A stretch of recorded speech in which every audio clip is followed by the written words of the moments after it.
and welcome to Should I Stay or Should I Go?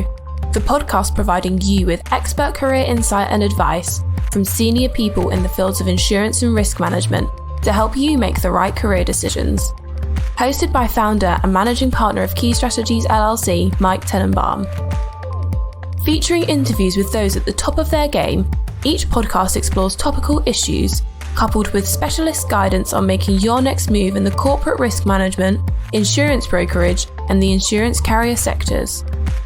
A seasoned recruiter, Mike Tenenbaum has over 30 years of experience in sourcing top insurance and risk management talent for world-class Fortune 500 companies throughout the US. This experience makes your host the perfect person to kickstart the conversations that will give you the wisdom you need to decide, should I stay or should I go? I am joined this morning by Dave Arick, who is Assistant Treasurer, Global Risk Management, working for a big global company, International Paper, which is one of the world's leading producers of fiber-based packaging, pulp, and paper. Dave, welcome to the show. Morning, Mike. Thanks for having me. Great to have you, Dave. We've known each other a long time, as I keep saying on all these things. So it's great to be talking to people that I've known a long time because I feel like, we're friends and we know each other, and I know your background, you know mine. Absolutely. So, yeah, it's great. So I thought we'd start by just kind of going through your background a little bit. I believe you got your start in claims, did you not?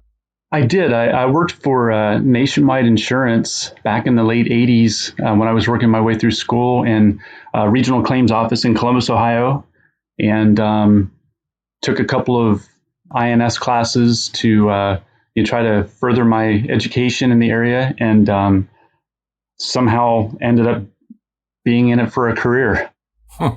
Imagine that. So would you say that you kind of fell into it a little bit? Yeah, like a lot of people, I absolutely did. Yeah. It's interesting. A number of people, probably the majority of the people who probably started, more than 10 years ago, I would guess, fell into the field for the most part. And then little by little, they started having more degree programs in insurance and risk management. And now you're seeing more and more people who actually intentionally come into the field.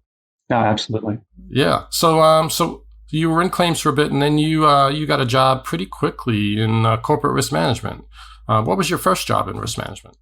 Well, I was working in credit card collections for a bank, and as I was finishing my degree, there was an opportunity that came up in risk management downtown as part of corporate finance. And at the time, I was working on a finance degree, and I thought I wanted to work in M&A, and I knew that the risk management position was in that same general vicinity. So I thought this would be an opportunity to get close and maybe work my way into M&A.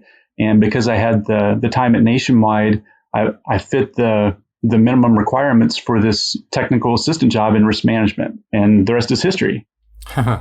So what was that first job like? I know it was a while ago. It was working for a bank that was very acquisitive.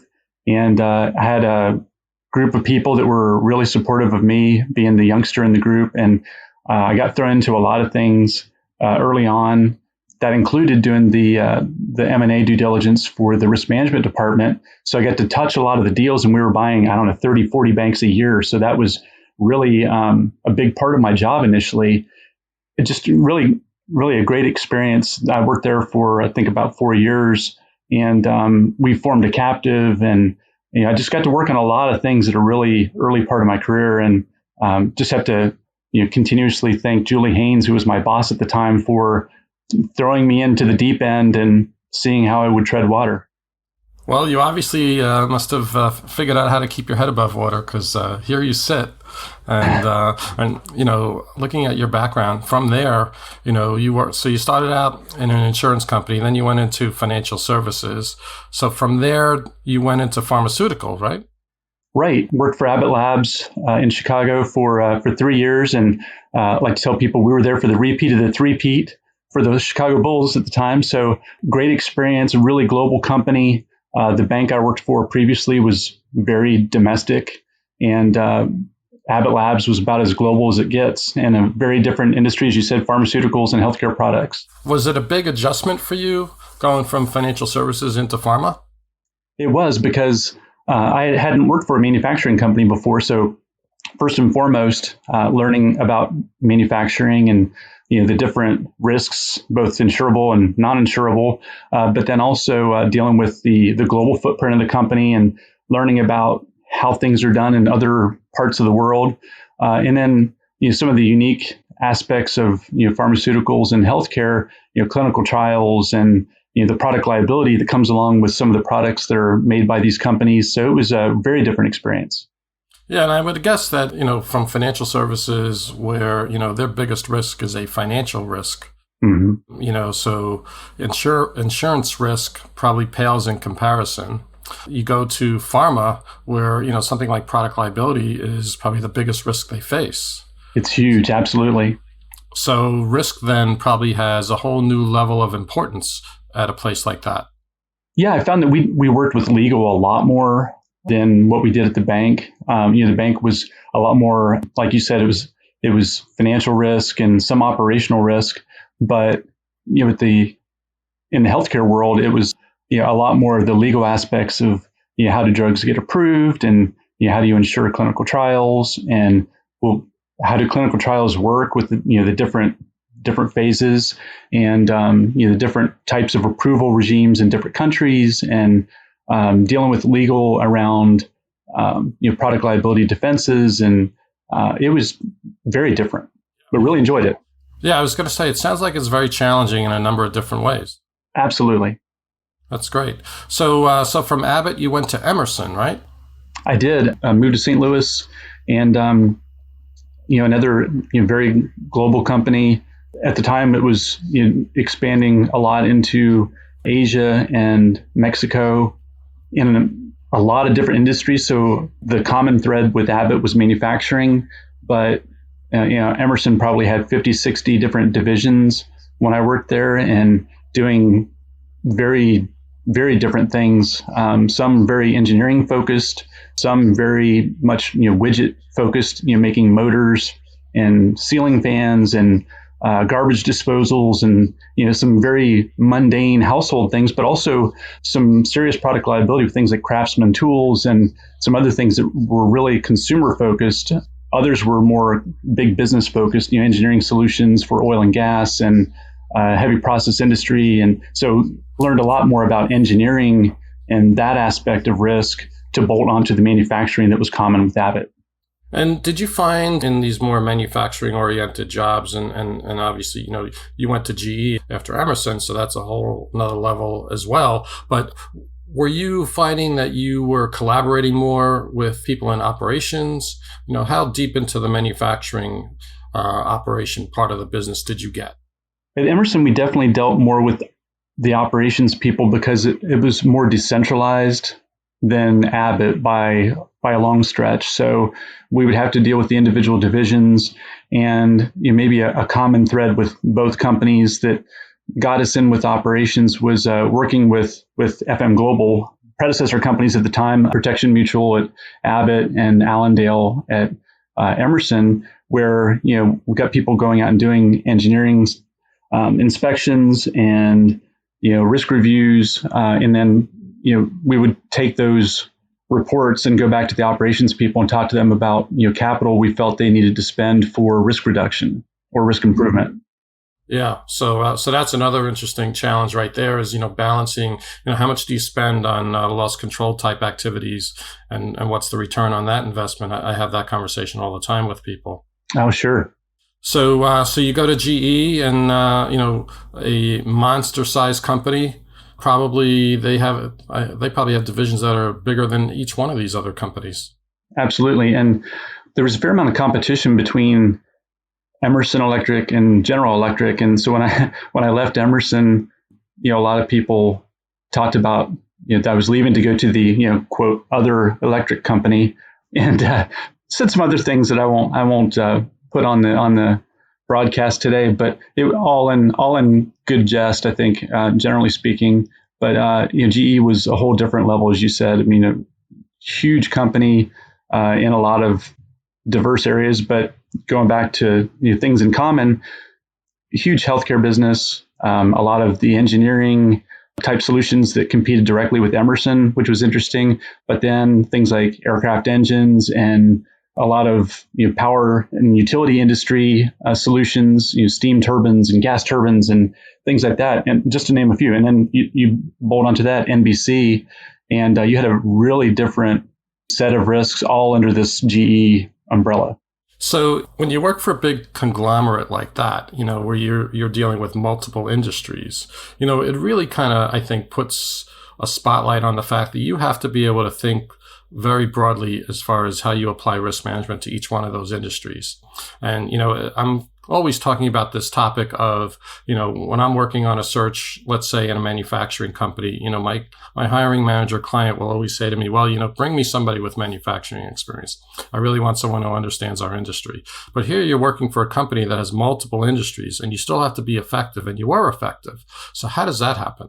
I don't know what the formula is, but certainly you do have to kind of back your lens up a bit from what your normal focus would be. And you have to think about what is the end goal for that business. Are they consumer facing? Are they business facing? Are they I guess B2B versus B2C? Is it manufacturing? Is it intellectual property?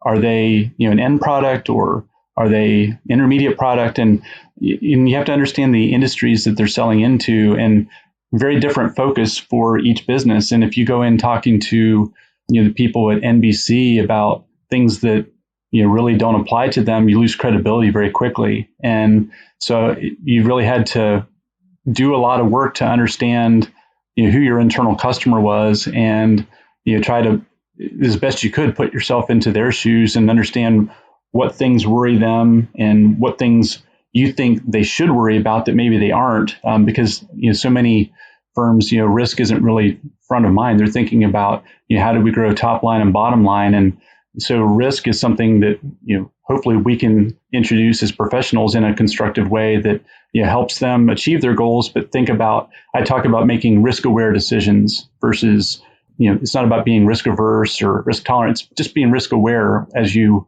go through your planning and your decision making. Yeah, risk awareness and risk tolerance are two, key components, which we'll touch on in a couple moments. But I was thinking about, when you make the point about how if you don't know what you're talking about when you go into your meeting with senior management, then you lose credibility pretty quickly.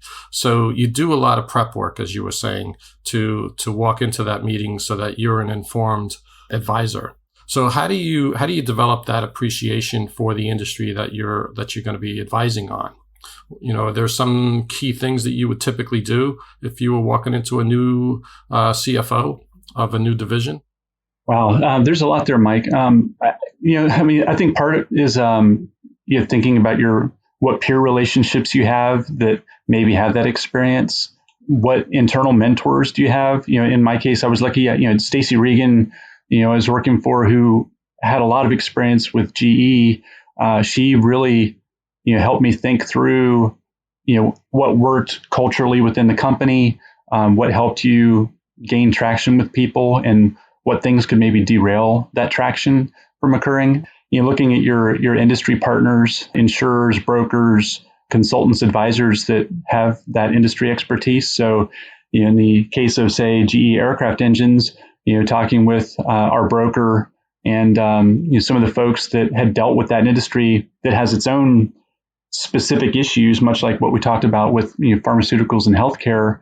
There's a whole different regime around product liability in the aviation industry, and that's a big focus when your planes are flying around with hundreds of people on board, and you've got just maybe two of those engines holding it in the air versus allowing it to not stay afloat. So I think it's just really trying to reach out and use whatever resources you can to do the learning. If you've got historical files in the department, spending some time, getting your hands dirty, looking at historical information and understanding what loss history is there, or what engineering issues have occurred in the past. And I think it's just really kind of casting your line out there and trying to find out what information you can in advance versus going in and asking a lot of naive or maybe superficial questions. Like you said, I think you really have to come in prepared as best you can. Yeah, so I think, you make a really good point, which, I want to make sure that everybody really grasps in that, you're not going at this, sort of on an island. You have to collaborate with people and you have to utilize your partners, whether it's your brokers, your consultants, other internal mentors. In your case, Stacey Regan, was able to really help you steer clear of trouble spots and understand the focus and priorities. But there are a lot of activities, I think, that take place to put you in a position to really understand the risk and the business that you're in. And I think and my point really has always been, you're going to go through that same process, whether or not you have experience in that industry, because you're still going to talk to the key people in the company. You're still going to talk to the brokers and the consultants, and you're still going to want to do all of that same research, regardless of how knowledgeable you may already be, right? Well, I mean, that's a great point. And I think going back to your statement about searches where people are looking for industry experience, I think sometimes that experience puts blinders on you a little bit because you think you know what's going on and you've got your approach because you think you've dealt with it before, but every company is different. So even though you might have experience in that industry, you don't have experience at that company. And so you have to be open-minded and do the legwork, whether you have that industry experience or not. And I think sometimes hiring managers get a little bit too enamored of people that have that specific industry experience when maybe somebody that doesn't come from your industry is going to ask better questions and they need to be able to do the job, period, whether they have the industry experience or not. I don't want to discount that, but I think being from outside the industry sometimes gives you a different perspective, and things that you learned in another industry really might apply really well in a different industry, but people haven't looked for that skill set maybe. Yeah, no, that's very true. And I think that, this gets into another topic, which is, when you are hiring someone, there are people who tend to just have this, whether it's conscious or subconscious bias for, people that are a lot like themselves. And they like to surround themselves with similar minded people. And you and I have talked about this topic actually many times. And, I think there are other hiring managers who, really like to surround themselves with people who think differently and who bring, complementary skills and abilities to the table. Where do you fall on that line? I think I fall towards the latter. I mean, I think when we talk about diversity in the workplace, there's the kind of the common threads that everyone looks for. But to me, I think having people with different backgrounds and who think differently and approach issues in a different way, as long as you can mesh the styles together and collaborate, then I think it's great to have people that don't think like you. And I think to me that ends up providing a much more vibrant and effective workplace if you've got people that are bringing those different skill sets and experiences into play. And to me that's better than having a bunch of people that are sort of the lemmings, and you don't really get diverse ideas or diverse solutions to issues because you all think about it the same way. Yeah, no, that's great. That's great. I mean, I do think that a lot more people these days are realizing the benefit of bringing people who come from various types of backgrounds. So I feel like progress is being made that way. And, it'll be interesting to see how things develop there. Mm-hmm. But, as you've gone through your different roles, you've picked up, different insights along the way. I'm curious, as a senior level risk professional, if you were thinking back to, your younger self, what you thought risk management was versus what it actually is, what do you wish you would have known back then? And what did you realize about risk management that you didn't realize back then? Well, I don't know if we have enough time for that.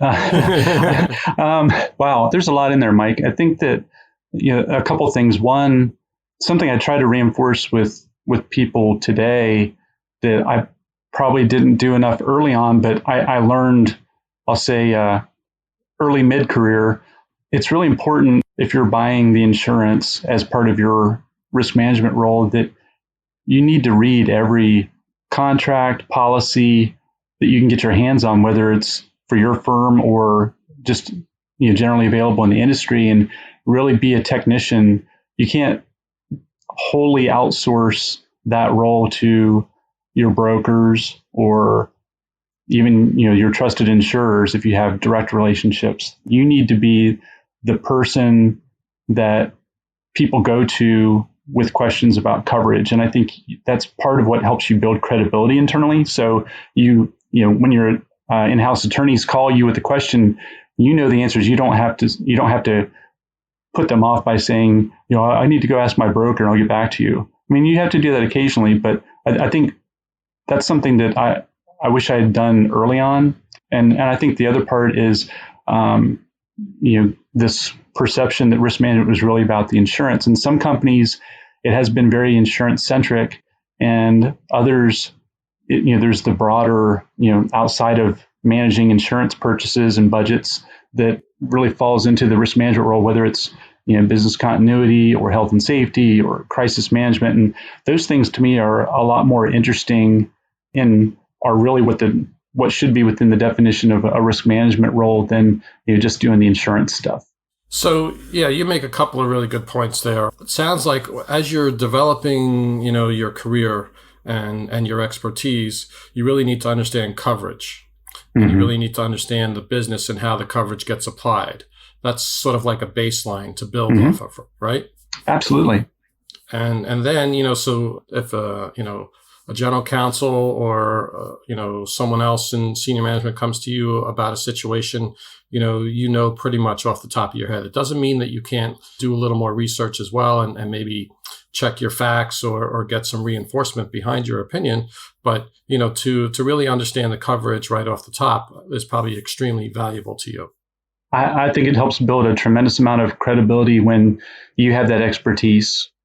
And so then, as you get further along in your career, to me, I'm noticing that there's a bit of a shift from being the technical insurance technician to being more of the strategic advisor. And I'm wondering, at what point do you recall in your career where you really started making that shift? I know we talked ahead of time about all the questions we were going to go through and all that. I hope I'm not throwing you with some of the stuff, making you be a little more retrospective here. Oh, no worries.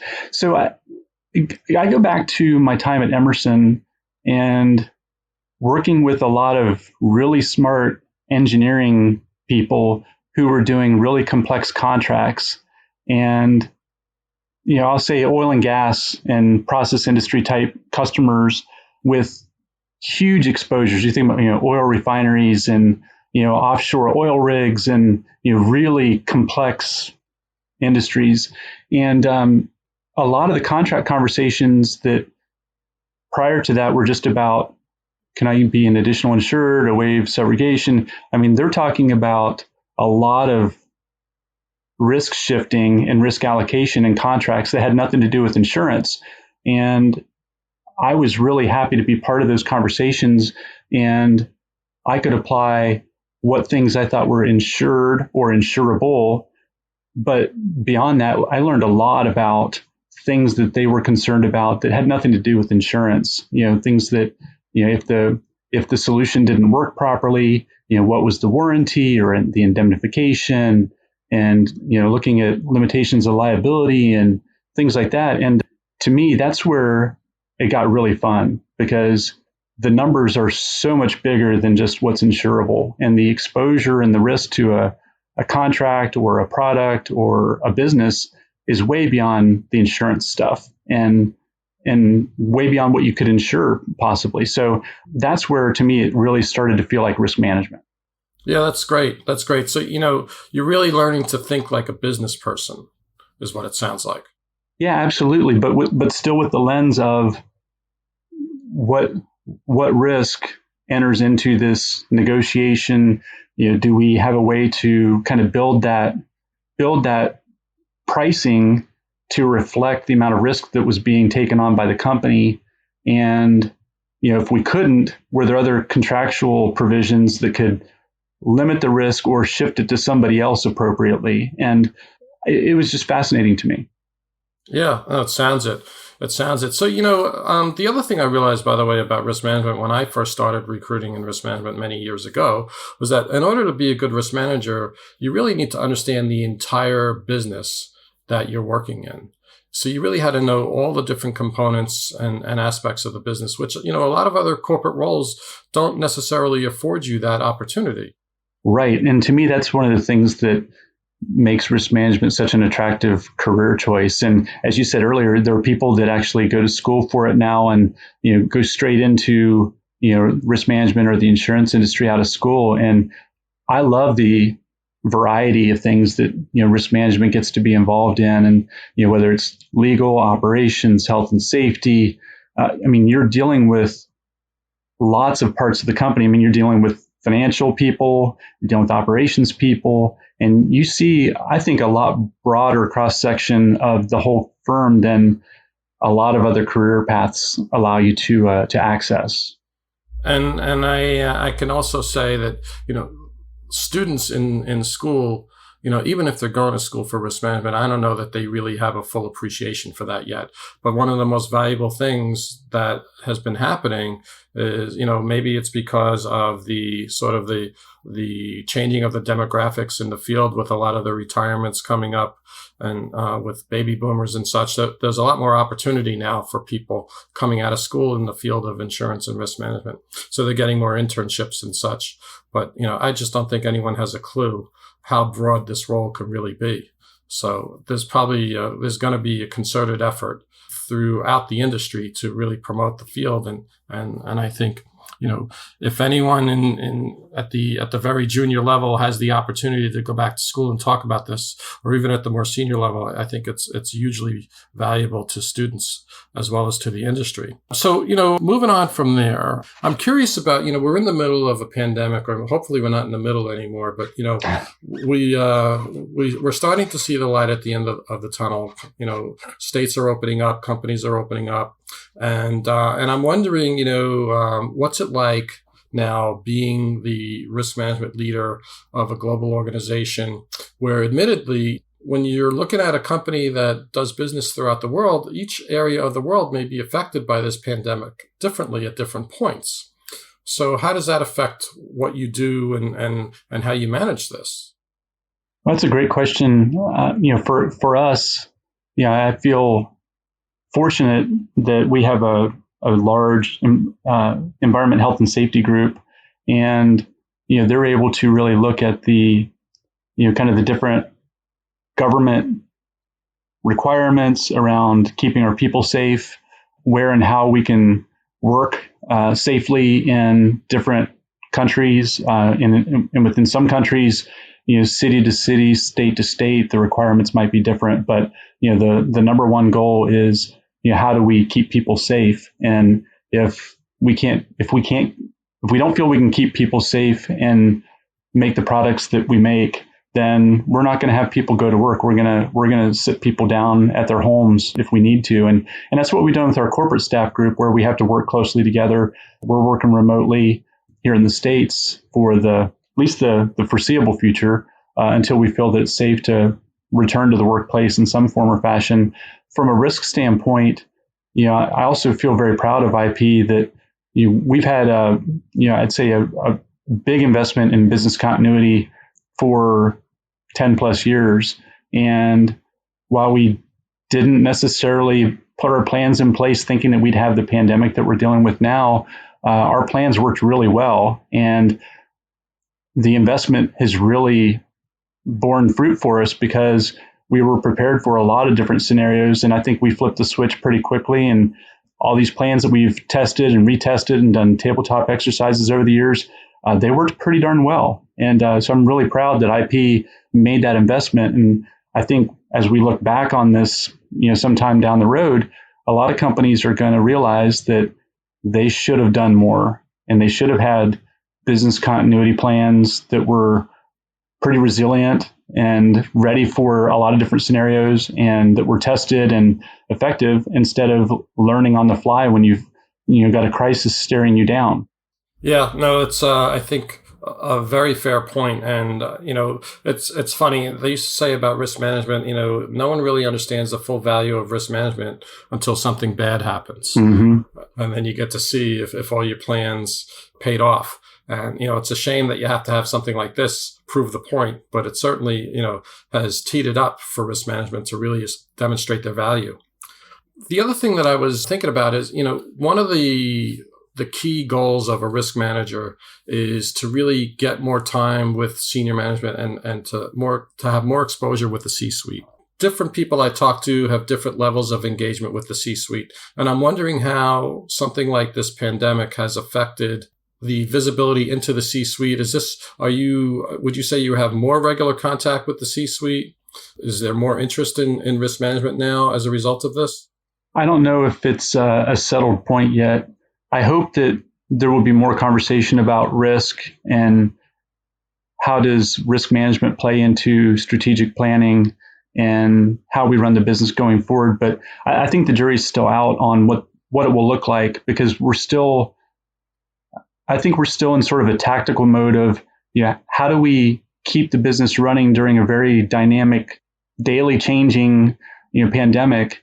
And, we don't really know. We talk about what the new normal will be after this. I don't know if we know from a risk standpoint what that's going to be, but my hope is that we have more opportunity to interact with management at senior levels, and that we can do it in a value added way.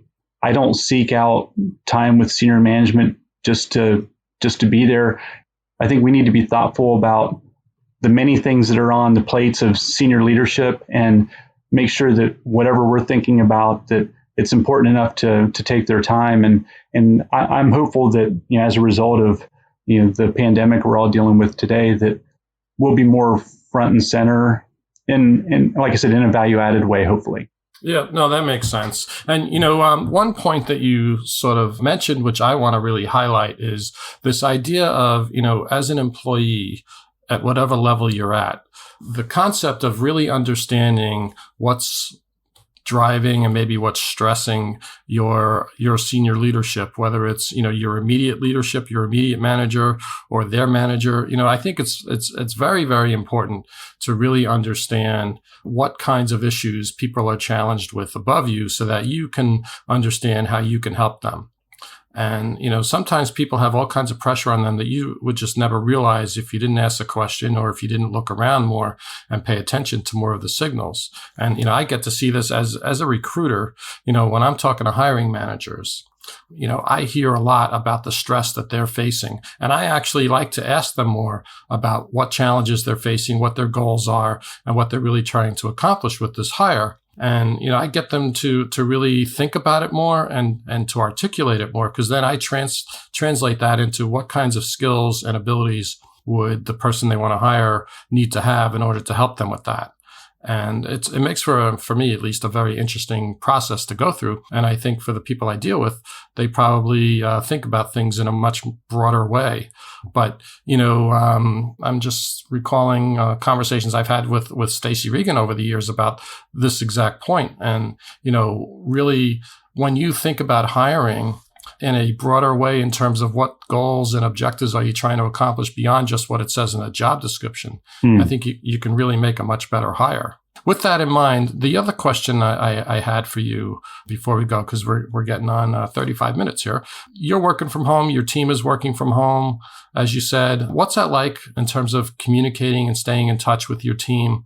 And how does that affect the level of engagement that people are having with each other from your observation? Well, we're still learning every day how to be better and more effective as we work remotely. The technology tools make it a lot simpler and a lot easier, more straightforward than probably even 5 years ago. So I think it requires a little more deliberation, a little more intentional reaching out to people. You can't just walk down the hallway and say hi to people, or you see which office lights are on or off. You have to intentionally go into whatever app where you can see who's online and reach out to them, see how their day is going.